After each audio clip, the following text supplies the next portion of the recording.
നമുക്ക് അപ്പോൾ എന്താണ് നമ്മളെ ഫിസിക്സ് +2 ക്വസ്റ്റ്യൻ പേപ്പർ റിവ്യൂ ആണ്. Let's see. ഇപ്പോൾ എന്നെ കുറച്ച് ആൾക്കാർ എന്തെങ്കിലും പൊങ്കാലയുടെ തന്നെ വരട്ടെ എന്നാണ് അറിയേണ്ടത്.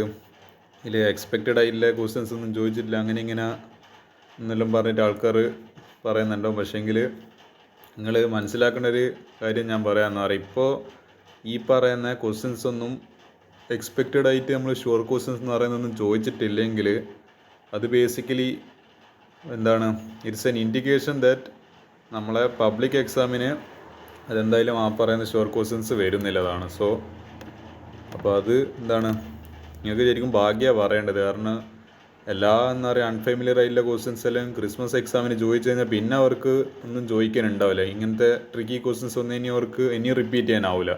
അപ്പോൾ നിങ്ങൾ ശരിക്കും ഇതൊരു ഓപ്പർച്യൂണിറ്റി ആയിട്ടാണ് കാണേണ്ടത്. സോ അതിൻ്റെ ജസ്റ്റ് ഒരു ചെറിയ ആൻസർ ക്യൂല ഞാൻ ആക്കിയിട്ടുണ്ട്. ഇതിൽ ഫസ്റ്റത്തെ question, name the electromeric effect. എൻ്റെ അടുത്ത് ക്വസ്റ്റ്യൻ പേപ്പർ ഉണ്ടല്ലോ. Name the electromeric wave which is used in LASIK eye surgery. Answer വരുന്ന UV റേസ് ആണ്. Second, which phenomenon of light supports its transverse nature, polarization of light. Telescopes with mirror objects are called reflecting telescope. Write the equation for power dissipated in LCR series circuit at resonance. Resonance condition P is equal to I square R. The presence of dielectric medium, it decreases the force between the 2 point charges. എന്താണ് the susceptibility of magnet. ഇത് കുറച്ച് tricky ആയ ചോദ്യം എനിക്ക് തോന്നിയത്. കാരണം പൊതുവെ ഈ ഒരു ഭാഗം ഒന്ന് എക്സാമിന് വരാത്തതാണ്. Susceptibility of a magnetic materials 5499 is relative permeability. HR is equal to 1 + chi എന്ന് പറയുന്നൊരു ഇക്വേഷൻ ഉണ്ട്. ആ chi ആണ് ആക്ച്വലി 5499 എന്നല്ലേ. അപ്പോൾ അതിൻ്റെ കൂടെ ഒരു 1 ആഡ് ചെയ്ത് കഴിഞ്ഞാൽ 5500. A magnet is moved towards a coil as shown in the figure. Redraw the figure in your answer and mark the direction of current. അപ്പോൾ ആ ഫിഗർ ഒന്നും കൂടി വരയ്ക്കാനാണ് പറഞ്ഞിട്ടുള്ളത്. അപ്പോൾ നോർത്ത് പോളാണ് അവിടെ കാണിച്ചിരിക്കുന്നത്. അപ്പോൾ നോർത്ത് പോളിൻ്റെ ആ ഒരു ഫിഗറാണ് വരക്കേണ്ടത്. So with it goes in anticlockwise direction. അതാണ് ആ ആരോ സൂചിപ്പിക്കുന്നത്. അതങ്ങനെ. അപ്പോൾ എനിക്ക് തോന്നിയത് നമ്മളെ 1 മാർക്ക് സെക്ഷൻ കുറച്ച് ടൈറ്റാണ്. എന്താണ്, കുറച്ച് ഡിഫിക്കൽട്ട് തന്നെയാണ് ഈ പ്രാവശ്യത്തെ 1 മാർക്കിൻ്റെ കാറ്റഗറി എന്ന് പറയുന്നത്. സോ ഇനിയിപ്പോൾ 2 മാർക്കിൽ കാര്യം നോക്കുവാണെങ്കിൽ, a polyethene piece rubbed with ball is found have a negative charge of 3 × 10⁻⁻⁷. ഇത് ബേസിക്കലി ഒരു ഫോർമുലയാണ്. അതിൻ്റെ ഇക്വേഷൻ എന്താ, N is equal to Q/E. എന്നിൻ്റെ വാല്യൂ എന്താണ്, അല്ല ക്യൂവിൻ്റെ വാല്യൂ 3 × 10⁻⁻⁷ കൊടുക്കുക. എന്തെന്നാ, ചാർജ് ഓഫ് ഇലക്ട്രോൺ 1.6 × 10⁻⁹. അപ്പോൾ അതിന് ആൻസർ, ഫൈനൽ ആൻസർ ഞാനവിടെ കൊടുത്തിട്ടുണ്ട്. അത് തന്നെയാണോ എന്നുള്ളത് ചെക്ക് ചെയ്ത് നോക്കുക. Write any 2 difference between electric field and magnetic field. അപ്പോൾ ഇലക്ട്രിക് ഫീൽഡിൻ്റെ ബേസിൽ 2 പോയിൻറ്റ്സ് എഴുതി കൊടുക്കുക.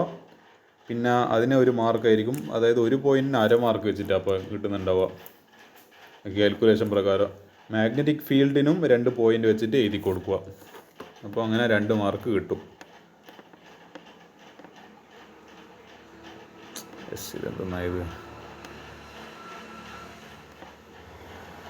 അടുത്ത ക്വസ്റ്റ്യൻ ആണ് state Gauss's law in magnetism. അതിൻ്റെ വരുന്നത്, net magnetic flux through any closed surface 0. Phi is equal to integral line integral B.dl is equal to 0. അത്ര എഴുതിയാൽ മതി. വാട്ട് ഈസ് ഡിസ്പ്ലേസ്മെൻറ്റ് കറണ്ട്, അതിൻ്റെ ഡെഫിനിഷൻ എനിക്ക് ഓർമ്മയില്ല. പക്ഷേങ്കിൽ അതിൻ്റെ ഒരു ഡെഫിനിഷൻ ഉണ്ട്, അത് കറക്റ്റായിട്ട് എഴുതി കൊടുക്കുക എന്നുള്ളതാണ്. ഇത് കുറച്ചും കൂടി എനിക്ക് ബേസിക് ആയിട്ടുള്ള ചോദ്യങ്ങളായിട്ട് തോന്നിയത്. കാരണം 2 മാർക്കിൻ്റെ ചോദ്യം പൊതുവെ അത്ര നമ്മളെ കുഴപ്പിക്കാറില്ല ഫിസിക്സിൻ്റെ കാര്യത്തിൽ. Write the expression for displacement current. ID is equal to ε0 × dφ/dt. Equation. കറൻറ്റിൻ്റെ സർക്യൂട്ട്, ഇതെപ്പോഴും സ്ഥിരം 2 മാർക്കിൽ ചോദിക്കുന്നൊരു കാറ്റഗറി ആയത്, ഒരു ന്യൂമറിക്കൽ ടൈപ്പ് ആയത്. കറൻറ്റിൻ്റെ circuit falls from 5 ampere to 0 ampere in 0.1 second. If an average EMF of 200 volt is induced, calculate the self inductance. എന്താണ്, E is equal to -L × dI/dt. അപ്പോൾ നമുക്ക് എല്ലാം കണ്ടുപിടിക്കേണ്ടത്. സെൽഫ് ഇൻഡക്റ്റൻസ് ആണ് L എന്ന് പറയുന്നത്. അപ്പോൾ ആ ഇൻറ്റു, അപ്പോൾ എന്ത് ചെയ്യുക, DT അങ്ങോട്ടേക്ക് പറഞ്ഞു വെച്ച് കഴിഞ്ഞാൽ E × DT, പിന്നെ മൈനസ് അപ്പുറത്തേക്ക് കഴിഞ്ഞാൽ മൈനസ്, പിന്നെ താഴെ എന്ത് വരും, DI വരും. ബേസിക്കലി എന്താ, ആ ഒരു dI/dt എന്നുള്ളത് തിരിഞ്ഞിട്ട് എന്താ ചെയ്യും, അപ്പുറത്തേക്ക് പോകുന്ന സമയത്ത് തിരിഞ്ഞ് വരും. DI മുകളിലും DT മുകളിലും DI താഴേറ്റ് വരും. അപ്പോൾ അതിൻ്റെ വാല്യൂസ് ഇൻപുട്ട് ചെയ്ത് കഴിഞ്ഞാൽ ആൻസർ കിട്ടുക 4 ഹെൻറി എന്നാണ് അതിൻ്റെ ആൻസർ വരിക. അതേപോലെ എൻ്റെ draw the ray diagram corresponding to image formation at D in a compound microscope D is the least distance of distinct vision. അപ്പോൾ അതിൻ്റെ ഒരു ഫിഗർ ഞാൻ വരച്ചിട്ടുണ്ട് കോമ്പൗണ്ട് മൈക്രോസ്കോപ്പിൽ. അപ്പോൾ കോമ്പൗണ്ട് മൈക്രോസ്കോപ്പിൻ്റെ ഇമേജ് ഫോർമ ഞാൻ കഴിഞ്ഞ ദിവസം പറഞ്ഞായിരുന്നു. നമ്മളെ ഇത് റേ ഓപ്റ്റിക്സ് എന്ന ഇൻസ്ട്രുമെൻറ്റ്സ് എന്ന് പറയുന്ന ഭാഗത്ത് നിന്ന് ഒന്നിക്കൽ സിമ്പിൾ മൈക്രോസ്കോപ്പ് ചോദിക്കും, അല്ലെങ്കിൽ ടെലിസ്കോപ്പ്, അല്ലെങ്കിൽ കോമ്പൗണ്ട് മൈക്രോസ്കോപ്പ്. ഇതിൽ ഏതെങ്കിലും ഒന്നിൻ്റെ റേ ഡയഗ്രാം വരയ്ക്കാൻ ചോദിക്കുമെന്ന് പറഞ്ഞിട്ടുണ്ട്. ഇവിടെ അത് ചോദിച്ചിട്ടുമുണ്ട്. ഒരു ഫിഗർ ഞാൻ കറക്റ്റ് എന്താ പറയുക, എനിക്ക് തട്ടിക്കൂട്ടി വരച്ചവരുണ്ട്, പക്ഷേ ഇതാണ് ഇതിൻ്റെ ഏകദേശം ഒരു ഫിഗർ വരിക. അപ്പോൾ what is the shape of wave front in each of the following cases? Light diverging from a point source we say it is a spherical wave front. ഇങ്ങനെ സ്പിയർ ആകൃതിയിൽ. Light emerging out of a convex lens when point source is placed at is focus. Plane ആണ്, plane wave front. അതും കുറച്ചൊരു trick പോലെ തോന്നുന്നുണ്ട്. അതിൻ്റെ 14 part B. An electric dipole is placed in A uniform electric field. The electrostatic potential energy of the dipole system U is equal to minus P dot T. അതാണ്. അപ്പോൾ P എന്ന് പറയുന്നത് നമ്മൾ ഇലക്ട്രിക് ഡൈപോൾ മൊമെൻ്റ് ആണ് P എന്ന് പറയുന്നത്. E എന്ന് പറയുന്നത് ഇലക്ട്രിക് ഫീൽഡ്. ആൻ ഇലക്ട്രോൺ പിന്നെയൊരു ന്യൂമറിക്കലാണ്. Distance 1 fermi. Calculate electrostatic potential energy. U is equal to 1/4πε0 Q1 Q2 divided by R. അപ്പോൾ ചാർജ് ഓഫ് ഇലക്ട്രോൺ ആയിട്ട് കൊടുത്തിട്ടുണ്ട് എന്താണ് 1.6 × 10⁻⁹. അപ്പോൾ ഒന്നിൻ്റെ ചാർജ് പ്ലസും ഒന്നിൻ്റെ ചാർജ് മൈനസ്. അപ്പോൾ ആൻസറിൽ ഒരു മൈനസ് ഉണ്ടാവും. 6 എന്ന് പറയുന്നത് നമ്മുടെ ഡിസ്റ്റൻസ് എത്ര? 1 ഫെർമി. 1 ഫെർമി എത്രയായിരുന്നു എനിക്ക് ഓർമ്മയില്ല, പക്ഷേ 10⁻⁻12 ആണോ അല്ലെങ്കിൽ -15 ആ ഒരു റേഞ്ചിലാണെന്നൊന്നും വരുന്നത്. അപ്പോൾ ആ വാല്യൂ അതിന് എന്താണ് മീറ്ററിലേക്ക് മാറ്റേണ്ടത്. അതിൽ കിട്ടുന്ന ആൻസറാണ് അവിടെ എഴുതിയിരിക്കുന്നത്. ഇത് ഞാൻ പ്രെഡിക്റ്റ് ചെയ്ത 3 മാർക്കിൻ്റെ കാറ്റഗറിയിൽ ഷുവർ ക്വസ്റ്റ്യൻ ഇത് വന്നിട്ടുണ്ട്. റൈറ്റ് എനി 2 പ്രോപ്പർട്ടീസ് ഓഫ് ഡയ, പാര ആൻഡ് ഫെറോ മാഗ്നറ്റിക് സബ്സ്റ്റൻസസ്. ഈ 3ൻ്റെ ഡെഫിനിഷൻസ്, ഐ മീൻ അത് എന്താണ്. ഇപ്പോൾ ഞാൻ ഡയമാഗ്നറ്റിക് എന്ന് പറയുമ്പോൾ അത് എന്താണ് ഉദ്ദേശിക്കുന്നത്, ഫെറോ എന്ന് വെച്ചാൽ എന്താണ്, പിന്നെ അതിൻ്റെ 2 പ്രോപ്പർട്ടീസ്, പിന്നെ അതിൻ്റെ ഒരു എക്സാമ്പിൾ. ഇപ്പോൾ കൊബാൾട്ട്, നിക്കൽ എന്നെല്ലാം പറയുന്നതിൽ ഓരോന്നിൻ്റെ കാറ്റഗറി പെടുന്നുണ്ട്. അപ്പോൾ അതേ എഴുതി കൊടുത്തു കഴിഞ്ഞാൽ ഇതിൻ്റെ 3 മാർക്ക് കിട്ടും. ഇതെപ്പോഴും മാഗ്നറ്റിസം എന്നെ മാറ്റർ എപ്പോഴും സ്ഥിരം നമ്മൾ കാണുന്ന ഒരു ടൈപ്പ് ചോദ്യം ഇത്. അടുത്തത് the unit of self inductance is henry. Derive an expression for magnetic potential energy of a solenoid. അപ്പോൾ ഇതിൻ്റെ ഡെറിവേഷന് 2 മാർക്കിന് ചോദിച്ചിട്ടുണ്ട്. ഡെറിവേഷൻ എന്താ? U is equal to ½ μ0 b² AL ഉണ്ടെന്ന് തോന്നുന്നു. ആ ഡെറിവേഷൻ നിങ്ങൾ നോട്ട് ബുക്കിൽ മറ്റേ EMI എന്ന് പറയുന്ന ചാപ്റ്ററിൽ പഠിക്കുന്നുണ്ട്, സോളിനോയിഡ്സിൻ്റെ ഭാഗത്തിൽ. അപ്പോൾ അത് ആണ് ഇവിടെ എഴുതി കൊടുക്കേണ്ട ഡെറിവേഷൻ എന്ന് പറയുന്നത്. 18ാമത്തെ എല്ലാം കുറച്ചും കൂടി ടൈറ്റാണ്. An AC voltage V is equal to Vm sin omega t is applied across a capacitor. Derive an equation for instantaneous current. ഇന്നേ വരെ ചോദിക്കാത്ത ടൈപ്പ് ഒരു ചോദ്യം പോലെയുണ്ട് ഇത്. I is equal to I0 cos omega t എന്നുള്ളത് നമ്മളെ integration ആണോ ഏതോ ഒന്നിൽ നമ്മൾ ഇൻ്റഗ്രേഷൻ ഉപയോഗിക്കുന്നുണ്ട്. അതായത് ഇൻഡക്ടർ, റെസിസ്റ്റർ, കപ്പാസിറ്റർ. ഇതിൽ ഒന്ന് നോർമൽ മെത്തേഡ് വെച്ചിട്ട് ചെയ്യുക, ഒന്ന് ഇൻ്റഗ്രേഷൻ വെച്ചിട്ട് ചെയ്യേണ്ടി വരും, ഒന്ന് ഡിഫറൻസിയേഷൻ വെച്ചിട്ട് ചെയ്യേണ്ടി വരും. കപ്പാസിറ്ററിൻ്റെ അത് ഡിഫറൻസിയേഷൻ വെച്ചിട്ട് ചെയ്യണം എന്നായിരുന്നു എൻ്റെ ഓർമ്മ. അങ്ങനെ തന്നെയാണെന്ന് അങ്ങനെയാണെന്നുള്ളത് നിങ്ങളൊന്ന് ക്രോസ് വെരിഫൈ ചെയ്യുക. അപ്പോൾ ഈ ഡെറിവേഷനാണ് ഇവിടെ എഴുതി കൊടുക്കേണ്ടത്. അതേപോലെ what is the average power consumed in the capacitor over a complete cycle of phase. ഇത് വെറുതെ എന്തെങ്കിലും പഠിച്ച ഒരാൾക്ക് ഇതിന് ആൻസർ ചെയ്താൻ പറ്റുമെന്നില്ല. ഇത് നല്ല ഒരു തിയറി, ഐ മീൻ ഒരു ടെക്സ്റ്റ് ബുക്ക് നല്ലോണം വായിക്കുന്ന ഒരാൾക്ക് ഇതിന് ആൻസർ കറക്റ്റ് കിട്ടൂ. Answer is 0. Write lens makers formula. ഇതിൻ്റെ പേരിൽ എനിക്കിപ്പോൾ എന്താണ് കുറേ ഗൂഗിൾ പേ ആയിട്ട് എന്താ പറയുക കുറേ പൈസ പോകുന്നുണ്ട്. പക്ഷേ എന്ന് പറയേണ്ടത് ലെറ്റ്സ് സി. ഇതിൻ്റെ ഫോർമുല വരുന്നത് 1/f is equal to n-1 × 1/r1 - 1/r2. അവർ typical lens makers formula. 19B എന്ന് പറയുന്നത് ലെൻസ് മേക്കേഴ്സ് ഫോർമുലേൻ്റെ വെച്ചിട്ടില്ല എന്താണ് ആദ്യം ആ ഫോർമുല എഴുതിപ്പിച്ച് പിന്നെ അത് വെച്ചിട്ടില്ല ന്യൂമറിക്കൽ ചെയ്യിപ്പിച്ച്. അപ്പോൾ 1/f is equal to n-1 1/r1 - 1/r2. Refractive index ആണ് n, അതാണ് 1.55 കൊടുത്തിട്ടുള്ളത്. R1ഉം R2ഉം റിക്വയർഡ് ഇസ് ഇത് എന്താണ് 20 ആണ്. രണ്ടും 20 ആയിരിക്കും. അല്ല, രണ്ടും 20 അല്ല. What is the radius? ഇപ്പോൾ അതിൻ്റെ ആൻസർ വരുന്നത് റേഡിയസ് കർവേച്ചർ വരുന്നത് 22 സെൻറ്റിമീറ്റർ ആണ്. എനിക്കും കുറച്ചൊരു കൺഫ്യൂസിങ് ആയിട്ട് തോന്നുന്നുണ്ട് ഈ ഒരു numerical. Okay, 20A. What are the conditions for getting? ഡാർക്കിൻ്റെ കണ്ടീഷൻ എന്ന് പറയുന്നത് path difference is equal to n lambda. അതേപോലെ ബ്രൈറ്റ് ബാൻഡിൻ്റെ കണ്ടീഷൻ എന്ന് പറയുന്നത് path difference is equal to n+ എന്താണ് 1/2 എന്താണ് ലാംഡ. അപ്പോൾ എന്താണ്, അതാണ് എൻ്റെ ആൻസർ എന്ന് പറയുന്നത്. അപ്പോൾ അതിൻ്റെ ബി പാർട്ടിൽ അതിൻ്റെ ഒരു ന്യൂമറിക്കൽ, ഇത് ന്യൂമറിക്കലിനെ കൊണ്ട് ഏറും കളിയുന്നുണ്ട്. അപ്പോൾ എന്താ, നമ്മളെ determine the wavelength used in the experiment. അപ്പോൾ നമ്മളെ lambda is equal to x/d/n capital D എന്നുള്ള ഇക്വേഷൻ ഉപയോഗിച്ച് കഴിഞ്ഞാൽ നമ്മൾ ആൻസർ കിട്ടാൻ പോകുന്നത്, സബ്സ്റ്റിറ്റ്യൂട്ട് ചെയ്ത് കഴിഞ്ഞാൽ ആൻസർ കിട്ടും 600 നാനോമീറ്റർ. അതേപോലെ 21 write any one use of microwave. Basically എന്താണ്, നമ്മളെ മൈക്രോവേവ് ഓവൻ, നമ്മൾ എന്താ പറയുക ഭക്ഷണമെല്ലാം അതിൽ കുക്ക് ചെയ്യും, അതിന് മൈക്രോവേവ് ഓവൻ ഉപയോഗിക്കാം. അത് സിമ്പിൾ ക്വസ്റ്റ്യന്. ബി പാർട്ട് പറയുന്നത് നമ്മളൊരു ഇക്വേഷൻ ഉണ്ട്, C=E0/ε0. അതാണ് ബേസിക്കലി ഈ പറയുന്ന ഇതെന്ന് പറയുന്നത്. അതിൽ E0വും പിന്നെ സിയും തന്നിട്ടുണ്ട്. നമ്മളെ എന്താണ് E0 എന്ന് പറയുന്നത് 6.3 ജൂൾ അല്ല 6.3 J വോൾട്ട് പെർ മീറ്ററും, സി എത്രയാണ്, സി നമുക്കറിയുന്നത് സ്പീഡ് ഓഫ് ലൈറ്റ് 3 × 10⁸. ആ 25 MHz അവിടെ പ്രത്യേകിച്ച് അത് വെറുതെ നമ്മളെ കൺഫ്യൂസ് ചെയ്യേണ്ടിയിട്ട് തന്നെ, അതിനെക്കൊണ്ട് അവിടെ പ്രത്യേകിച്ച് കാര്യമില്ല. അപ്പോൾ B0 കണ്ടുപിടിക്കണം, അതിന് മാഗ്നറ്റിക് സംഭവമാണ് കണ്ടുപിടിക്കേണ്ടത്, ഫീൽഡ്. അപ്പോൾ B0 = E0/c അത് സബ്സ്റ്റിറ്റ്യൂട്ട് ചെയ്ത് കഴിഞ്ഞാൽ ആൻസർ അവിടെ കിട്ടുന്നതായിരിക്കും. ആ കാണുന്നതാണ് answer. 22 A part actually deleted ആണ്. എനിക്ക് ഡിലീറ്റഡ് തന്നെ അത് പറയാനില്ല, കാരണം effective EMF and effective internal resistance എന്ന് പറയുന്നത് ആക്ച്വലി ഡിലീറ്റഡ് പാർട്ടായിട്ടാണ് വരുന്നത്. അപ്പോൾ ഡിലീറ്റഡ് സിലബസിന് ഇപ്പോഴും വീണ്ടും ചോദ്യങ്ങൾ ചോദിക്കുന്നുണ്ട് എന്നുള്ള വേറൊരു എക്സാമ്പിൾ കൂടിയാണ് നിങ്ങൾ ഇന്നത്തെ ക്വസ്റ്റ്യൻ പേപ്പർ എന്ന് പറയുന്നത്. അപ്പോൾ 22 ബി പാർട്ടിൽ apply junction rule at A. അപ്പോൾ നമുക്കും അറിയാം വരുന്ന കറണ്ട് I3 = എന്താണ്, പോകുന്ന രണ്ട് മുകളിലും താഴെയും പോകുന്ന കറണ്ട് I1 + I2. ബേസിക്കലി നമ്മൾ കിർച്ചോഫ് ജംഗ്ഷൻ റൂൾ ഉപയോഗിച്ച് കഴിഞ്ഞാൽ അത് ആൻസർ ഈസിലി കിട്ടും. ആണ് ഒരു പോയിന്റിൽ മീറ്റ് ചെയ്യുന്ന ജംഗ്ഷന് എന്താണ് current it goes away, it is equal to that sum. Current meeting at a junction എന്താണ്, ഓക്കെ അതിൻ്റെ അതിൻ്റെ ലോ ഞാൻ ഇപ്പം പറയാൻ നിൽക്കുന്നില്ല, തൽക്കാലത്തേക്കോട്ടെ. ബീൻ്റെ second part apply loop rule at എന്താണ് ലൂപ്പ് ABDHA. അപ്പോൾ ഇത് ആക്ച്വലി എന്താണ്, ആ സൈൻ എന്താ പറയുക, നമ്മളെ സൈൻ കൺവെൻഷൻ പ്രകാരം ഞാൻ അങ്ങോട്ടും ഇങ്ങോട്ടും തിരിച്ചിട്ടിട്ട് ഫൈനലായിട്ട് എഴുതിയിരിക്കുന്നത് 30I1 + I3 + 40I3 = 45V. അതാണ് എൻ്റെ ബേസിക്കലി ലൂപ്പ് റൂള് വരുന്നത്.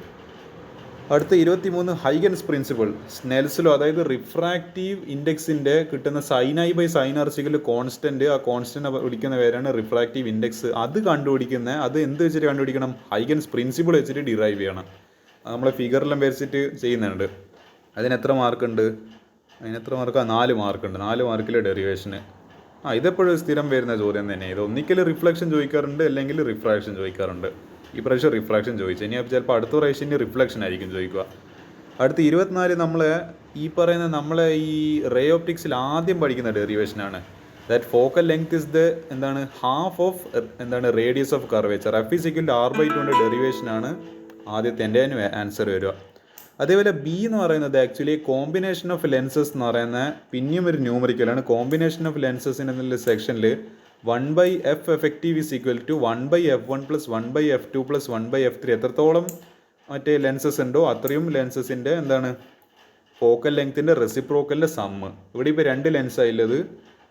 എത്ര ആൻസർ കൊടുത്തിട്ടുള്ളത്, what is the focal length of a convex lens of focal length 30 cm in contact വിത്ത്. അപ്പോൾ F1 = 30, F2 = എന്ന് പറയുക 20. അപ്പോൾ ഈ രണ്ടും ആഡ് ചെയ്ത് കഴിഞ്ഞാൽ നമുക്ക് കിട്ടുന്ന ആൻസർ, പിന്നെ അത് കിട്ടിയ ആൻസർ നമ്മൾ പിന്നെ തിരിച്ചിടണം. ബേസിക്കലി കിട്ടിയൊരു ആൻസർ ഉണ്ടാവും, അതൊരു ഫ്രാക്ഷനിലായിരിക്കും. ആ ഫ്രാക്ഷൻ നമ്മൾ പിന്നെ തിരിച്ചിട്ടാലാണ് ആൻസർ എന്ത് കിട്ടും, -60 മീറ്റർ ആയിട്ട് കിട്ടും. കാരണം അവിടെ എന്തുകൊണ്ട് അവിടെ -60 വന്നത്, കാരണം അവിടെ സൈൻ കൺവെൻഷൻ അപ്ലൈ ചെയ്യണം. കാരണം ഒന്ന് കോൺവെക്സ് ഒന്ന് കോൺകേവ്, അപ്പോൾ ഏടിയോ ഒന്നിലവിടെ മൈനസ് സൈൻ അപ്ലൈ ചെയ്യേണ്ടതുണ്ട്, അതുകൊണ്ടാണ് അവിടെ മൈനസ് വന്നത്. So we cannot ignore the sign convention in ray optics. Explain any 2 energy losses. പല എനർജി ലോസസ് ഉണ്ട്, ഫ്ലക്സ് ലീക്കേജ്, ഹിസ്റ്ററിസിസ് ലോസ് ഉണ്ട്, കോപ്പർ ലോസ് ഉണ്ട്. കോപ്പർ ലോസ് മീൻസ് മറ്റേ ഇത് നമ്മളെ റെസിസ്റ്റൻസ് കാരണം ഉണ്ടാകുന്ന ലോസ്, എഡ്ഡി കറൻറ്റ് ലോസ്. ഇതൊന്ന് ജസ്റ്റ് ഒന്ന് എക്സ്പ്ലെയിൻ ചെയ്ത് കൊടുക്കും. എനി 2 ഞാൻ 4 എഴുതിയിട്ടുണ്ട് സൗകര്യത്തിന് വേണ്ടിയിട്ട്. അടുത്തത് പിന്നെ ഒരു ന്യൂമറിക്കൽ. യെസ്, ഇവിടെയാണ് കാര്യങ്ങൾ കൈവിട്ട് പോകുന്ന സുഹൃത്തുക്കളെ. എന്താണ് IRMS = VRMS/XL. പിന്നെ XL കണ്ടുപിടിക്കാൻ വേറൊരു ഫോർമുല ഉണ്ട്. XL ഡയറക്റ്റ് കൊടുക്കാത്തതുകൊണ്ട് XL = L ω. ആ ഒമേഗന് പകരം 2πf അല്ലെ 2π ന്യൂ. ഫ്രീക്വൻസിയും എന്താ തന്നിട്ടുള്ളത്? 45 മില്ലി ഹെൻറി. അപ്പോൾ അവിടെ സെൽഫ് ഇൻഡക്റ്റൻസ് അവിടെ തന്നിട്ടുള്ളത്. അപ്പോൾ അത് വെച്ചിട്ട് എക്സൽ കണ്ടുപിടിക്കണം. VRMS 220 വോൾട്ടാണ് ഉള്ളത്. അപ്പോൾ ആ 220 എക്സൽ നിങ്ങൾ അവിടെ ചെയ്ത് കഴിഞ്ഞാൽ കിട്ടുന്ന ആൻസർ അപ്ലൈ ചെയ്ത് കഴിഞ്ഞാൽ അത്രയായിരിക്കും ആ ആൻസർ ആയിരിക്കും കിട്ടുക. അപ്പോൾ ലാസ്റ്റ് പേജിൽ എത്തിയിട്ടുണ്ട്. അപ്പോൾ എന്താ the working of a AC principle working of a AC generator EMI electromagnetic induction ആണ്. With the help of a diagram explain the working of AC generator and derive an equation for EMF induced. ഇത് പൊതുവേ ചോദിച്ച് ഇന്നവരെ കാണാത്തൊരു ചോദ്യം. ഇത് 4 മാർക്കിന് ഇതിൻ്റെ derivation ചോദിച്ചത്. ഞാൻ ചിലപ്പോൾ ഈ ഒരു ക്വസ്റ്റിന് ഞാൻ എന്താ പറയുക പകരം ഞാനൊരു വീറ്റ് സ്റ്റോൺ ബ്രിഡ്ജിൻ്റെ പ്രിൻസിപ്പിളായിരുന്നു ഞാൻ പ്രതീക്ഷിച്ചത് 4 മാർക്കിന്. പക്ഷേ ചോദിച്ചിട്ടില്ല. Derivation of epsilon 0 = epsilon 0 sine omega T എന്ന് പറയുന്നതാണ് നമ്മളെ ഇക്വേഷൻ എന്ന് പറയുന്നത്. ഇനി 27A എന്തെന്നാ? Write the mathematical form of ampere circuit അല്ലോ.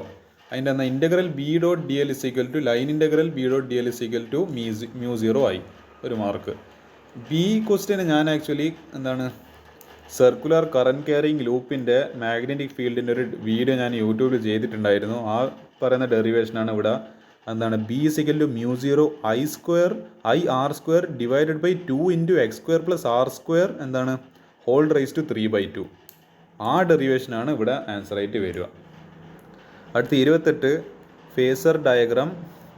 നമ്മളെ ഇമ്പിഡൻസ് ട്രയാങ്കിൾ വെച്ചിട്ടില്ല നമ്മളെ എന്താണ് ആ ഇമ്പിഡൻസ് ആണ് അവിടെ കണ്ടുപിടിക്കാൻ പറഞ്ഞില്ല. അതായത് നമ്മളെ ഇമ്പിഡൻസ് ട്രയാങ്കിൾ വെച്ചിട്ട് എന്ത് ചെയ്യുക, അതിൻ്റെ നമ്മളെ എന്തായിരുന്നു നമ്മളെ പൈതോറസ് തിയറം അപ്ലൈ ചെയ്തിട്ട് Z = √r² + XL - XC (² എത്തിക്കണം. ബീക്ക് പാർട്ട് ആക്ച്വലി എന്താണ് determine the source frequency which drives the circuit in resonance കണ്ടീഷനിൽ ഫ്രീക്വൻസി എന്ന് പറയുന്നത് 1/2π × √LC. L എന്ന് പറയുന്നത് self inductance of inductor, C എന്ന് പറയുന്ന കപ്പാസിറ്റൻസ് ഓഫ് കപ്പാസിറ്റർ. അപ്പോൾ ഇത് റെസണൻസ് കണ്ടീഷനിലാണ് ഈ സ്പെഷ്യൽ കേസ് വരുന്നത്. F = 1/2π √LC. അപ്പോൾ സിയും എല്ലൊക്കെ കൊടുത്തിട്ടുണ്ട്. ആൻസർ അത് തന്നെയായിരിക്കും. ആ കിട്ടുന്ന ആയിരിക്കും ആൻസർ എന്ന് പറയുന്നത്. ആൻസർ ഞാൻ അവിടെ എഴുതിയിട്ടുണ്ട്.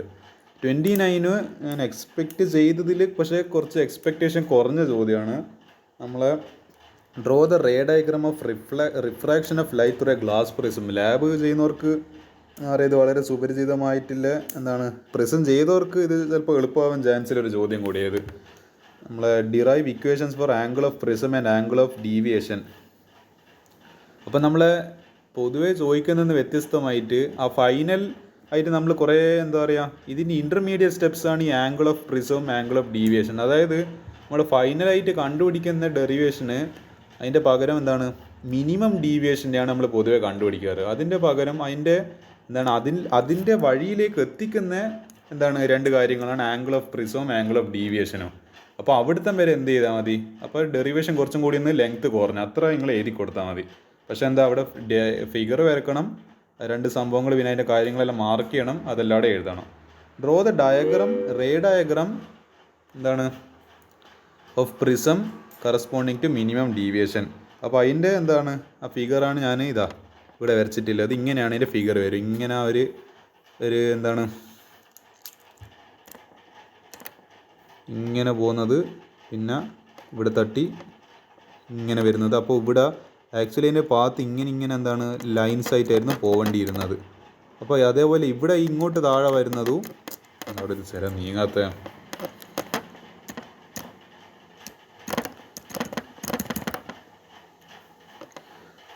ഇത് ഇങ്ങനെ ബാക്കോട്ടേക്ക് നീങ്ങുന്നത്. അപ്പോൾ അതിൻ്റെ നടുക്ക് വരുന്ന ആ ആംഗിളാണ് ആംഗിൾ ഓഫ് നമ്മളെ ഇതിനെ മറ്റേ മ്യൂസിക് പോലത്തെ ചിഹ്നം വെച്ചിട്ട് കാണിക്കുക, ആംഗിൾ ഓഫ് മിനിമം ഡീവിയേഷൻ.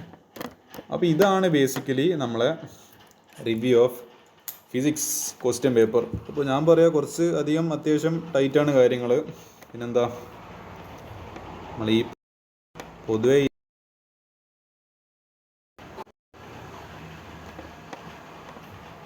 ഇല്ലേന്ന് വ്യത്യസ്തമായിട്ട് എന്താണ് വളരെ ഒരു എന്താ പറയുക ക്വസ്റ്റ്യൻ്റെ പാറ്റേണൊക്കെ മാറിയ പോലെയുണ്ട്. ബട്ട് സി ഇതാണ് നമ്മൾ ബേസിക്കലി ഞാൻ പറയുന്നത്. ഇപ്പം വരാത്ത ചോദ്യങ്ങൾ എന്ത് ചെയ്യും ഇനിയില്ല ക്വസ്റ്റ്യൻ പേപ്പറിൽ ചോദിക്കും. അപ്പോൾ എന്ത് ചെയ്യുക ആ ക്വസ്റ്റ്യൻസ് പഠിച്ചു വെക്കുക എന്നുള്ളതാണ്. നമ്മൾ പൊതുവെ എക്സ്പെക്റ്റ് ചെയ്യുന്ന ചോദ്യങ്ങൾ ഇനി അടുത്ത എക്സാമിന് വരും.